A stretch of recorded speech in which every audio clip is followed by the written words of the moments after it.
Hello दोस्तों इस video में हम लोग न्यूटन का जो प्रथम नियम होता है उससे संबंधित हम लोग तथ्यों को देखेंगे और न्यूटन का नियम क्या होता है उसको हम लोग समझेंगे। तो सबसे पहले दोस्तों हम लोग जान लेते हैं न्यूटन का जो प्रथम नियम होता है वो क्या होता है। ठीक है, पहले डिफिनेशन को पढ़ लेते हैं फिर उसको समझते हैं। किसी भी स्थिर या गतिशील वस्तु की स्थिति या दिशा में तब तक परिवर्तन नहीं किया जा सकता है जब तक उस पर बाह्य बल नहीं लगता। कहने का मतलब है कोई भी वस्तु अगर गतिशील है, वो घूम रहा है, गतिशील है, तो हम लोग उसके दिशा को नहीं बदल सकते हैं, उसके स्थिति को नहीं बदल सकते हैं जब तक हम उस पर बाहरी फोर्स नहीं लगाएं। कहने का मतलब है कोई वस्तु अगर गतिशील है तो उसके स्थिति में और उसके दिशा में हम लोग कोई बदलाव नहीं कर सकते हैं जब तक हम बाहरी बल नहीं लगाएं। या अगर कोई वस्तु विश्राम अवस्था में है तो हम बिना फोर्स लगाए हुए उसके स्थिति को नहीं बदल सकते हैं। इसका मतलब है कोई वस्तु अगर विराम स्थिति में है या गतिशील अवस्था में है तो वह उसी अवस्था में रहना चाहता है और किसी भी परिवर्तन का वो विरोध करेगा। तो कोई भी वस्तु अगर वह गतिशील है तो गतिशील अवस्था में रहना चाहेगा, अगर कोई वस्तु विश्राम अवस्था में है तो वह विश्राम अवस्था में ही रहना चाहेगा और उस पर कोई भी परिवर्तन आप करना चाहिएगा तो उसको वो क्या करेगा, विरोध करेगा। मतलब उसका कहना है जिस अवस्था में है उसी अवस्था में हम रहेंगे। ठीक है, किसी भी बल को अगर आप लगाते हैं तो उसका हमेशा क्या करेगा, अपोज करेगा। और न्यूटन का जो प्रथम नियम है इसी को हम लोग बोलते हैं जरूरत का नियम। जरूरत का नियम भी कहा जाता है क्योंकि यह हमेशा क्या करेगा, कोई भी बल अगर आप उसके पर लगाएगा तो हमेशा वो विरोध करेगा और वो सिंपल कहेगा जब हम रेस्ट में है, विश्राम में है तो विश्राम में ही रहेंगे और गतिशील है तो गतिशील में ही रहेंगे। वो बाहरी बल का हमेशा क्या करेगा, अपोज करेगा। ठीक है, तो दोस्तों जरूरत क्या होता है उसको अच्छा से समझ लीजिए, क्योंकि बहुत लोग इसमें कंफ्यूज होते हैं। जरूरत का मतलब हो गया गुण, किसी वस्तु का ऐसा गुण जो अपने अवस्था में हो रहे बदलाव का अपोज करता है। तो जरूरत का मतलब हो गया तो कोई भी वस्तु अपने अवस्था में जो बदलाव हो रहा है उसको अपोज करेगा, उसी को हम लोग बोलेंगे जरूरत बोलेंगे। ठीक है, जरूरत का मतलब हो गया विरोध करना, अपोज करना अपने अवस्था में हुए बदलाव के। मतलब मोशन में है तो मोशन में रहेगा और रेस्ट में है तो रेस्ट में रहेगा। ठीक है, इसका अगर उस पर बाहरी बल लगाएगा तो उसको क्या करेगा, अपोज करेगा। इसीलिए ध्यान रखेंगे जरूरत जो होगा किसी वस्तु का, जो जरूरत होगा वो डायरेक्टली प्रोपोर्शनल होगा उसके द्रव्यमान की। किसके, उसके द्रव्यमान के। ध्यान रखेंगे कोई भी वस्तु का जितना द्रव्यमान अधिक होगा उसका जो जरूरत होगा उतना ही अधिक होगा। मान लीजिए एक वस्तु है 5 kg का और एक वस्तु है 1 kg का। एक वस्तु है 5 kg का और एक वस्तु है 1 kg का, तो किसको हटाना आसान है। अब 5 kg को खसकाएगा तो खसकने में थोड़ा समय लगेगा, नहीं भी खसक सकता है अगर कम बल लगाए तो, लेकिन 1 kg को थोड़ा सा ही पुश कीजिएगा तो वो वस्तु क्या होगा, खसक जाएगा। तो जरूरत जो है किसका अधिक है, 5 kg वाला वस्तु का जरूरत क्या अधिक है और 1 kg वाला वस्तु का जरूरत क्या है, कम है। तो 5 kg वाला एकदम ठान लेगा ना हम एक जनाएंगे, हिलवे नहीं करेगा, क्योंकि उसका वजन क्या है, अधिक है। तो वजन अधिक रहेगा तो उसका जरूरत जो होगा क्या होगा, अधिक रहेगा, एकदम ठान लेगा ना हम हिलवे नहीं करेंगे। तो भारी वस्तु हिलेगा ही नहीं जल्दी। जो हल्का वस्तु है जिसका वजन कम है वो हिल जाएगा, थोड़ा सा भी बल लगाएगा तो हिल जाएगा। इसीलिए ध्यान रखेंगे जरूरत जो होगा द्रव्यमान के हमेशा क्या होगा, डायरेक्टली प्रोपोर्शनल होगा। जितना अधिक द्रव्यमान होगा उस वस्तु का जरूरत जो होगा उतना अधिक होगा।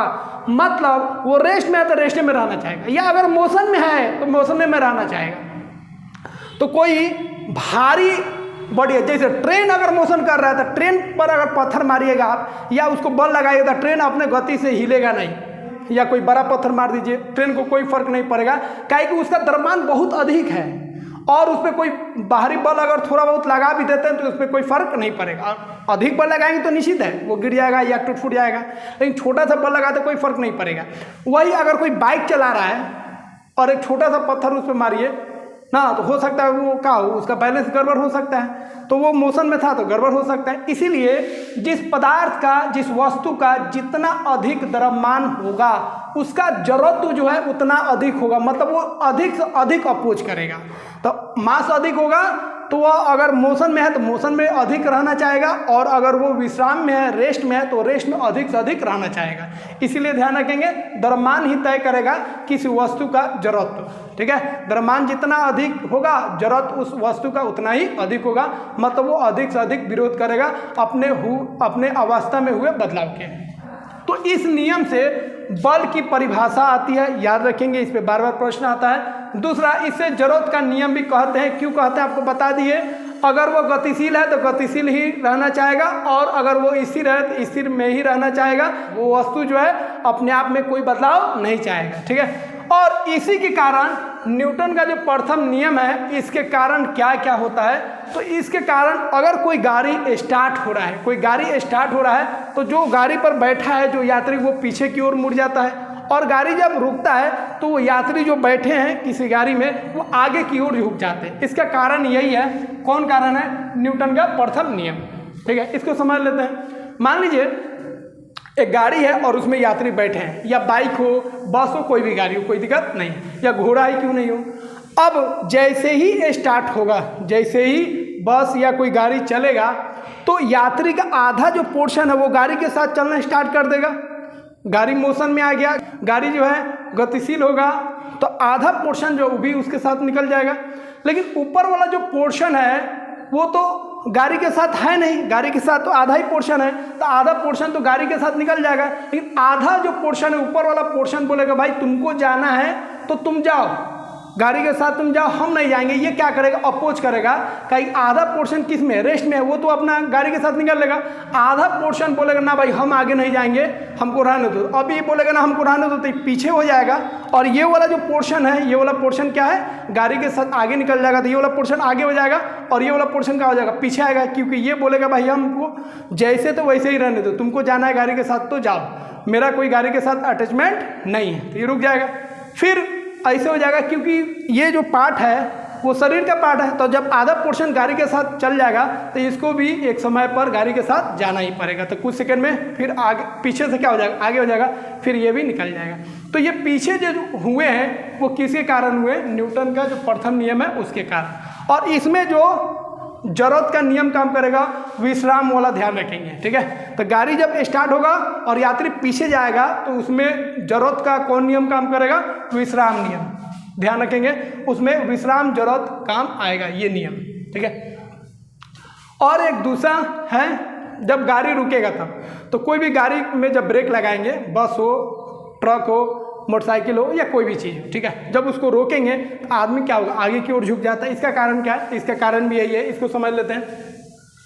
तो गाड़ी के साथ आप जा रहे हैं, तो गाड़ी के साथ जा रहे हैं तो आधा पोर्शन आपके गाड़ी के साथ है और आधा पोर्शन क्या है? रेस्ट में है।